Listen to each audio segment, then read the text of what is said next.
মধ্যরাতে স্লোগানে উত্তাল ঢাকা বিশ্ববিদ্যালয় এলাকা। দাবি একটাই, ধর্ষকের ফাঁসি। মাগুরায় শিশু আসিয়া ধর্ষণ সহ সারা দেশে ধর্ষণের ঘটনার প্রতিবাদে একটার দিকে মিছিল নিয়ে টিএসসিতে রাজু ভাস্কর্যের পাদদেশে জড়ো হন তারা। এ সময় শিশু আসিয়ার ধর্ষক সহ সব ধর্ষকদের শাস্তির দাবিতে বিক্ষোভে ফেটে পড়েন তারা। ফাঁসি দেওয়া ছাড়া আর কোনো উপায় দেখতেছেন? ফাঁসি চাই, শুধু ফাঁসি চাই, এছাড়া আর কিছু না। এক কথা এক দাবি। আমাদের একটাই দাবি, আমরা ধর্ষকের ফাঁসি চাই। এই বাংলার জায়গায়, এই বাংলার বুকে কোনো ধর্ষকের ঠাঁই নেই। যেখানে দেখবো সেখানে ফাঁসি চাই, আর কিছু চাই না।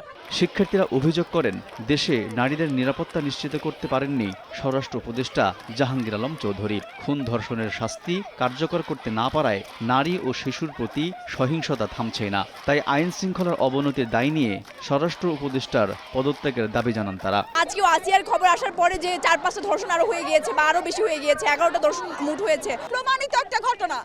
এরপরেও এখন পর্যন্ত তার কিন্তু দ্রুততম সময়ে বিচার নিশ্চিত করা হয়নি। ধর্ষকের দ্রুততম সময়ে মৃত্যুদণ্ড কার্যকর করতে হবে। আমরা দেখতে পাচ্ছি যে আইন শৃঙ্খলা রক্ষাকারী বাহিনী কিন্তু স্বরাষ্ট্র মন্ত্রণালয় সেভাবে কিন্তু কার্যক্রম গ্রহণ করছে না। ধর্ষকের সর্বোচ্চ শাস্তি ফাঁসি ও দ্রুত বিচারের আওতায় এনে শাস্তি নিশ্চিত করার দাবি জানান শিক্ষার্থীরা। 24 ঘন্টার মধ্যে শিশু আসিয়ার ধর্ষণকারীদের আদালতে হাজির করারও আলটিমেটাম দেন তারা। বিশেষ ট্রাইব্যুনাল গঠন করে প্রত্যেকটা ধর্ষণের বিচারের দাবিতে আমরা পুনরায় মশাল মিছিল করব। আগামী 24 ঘন্টার মধ্যে এই যে ধর্ষকদেরকে ধরা হয়েছে তাদেরকে আদালতে হাজির করতে হবে। শিক্ষার্থীরা জানান, ধর্ষকদের বিচার কার্যকর না হওয়া পর্যন্ত আন্দোলন চালিয়ে যাবেন তারা। বিক্ষোভ থেকে রোববার সন্ধ্যায় মশাল মিছিল ও সমাবেশের ঘোষণা দেন শিক্ষার্থীরা।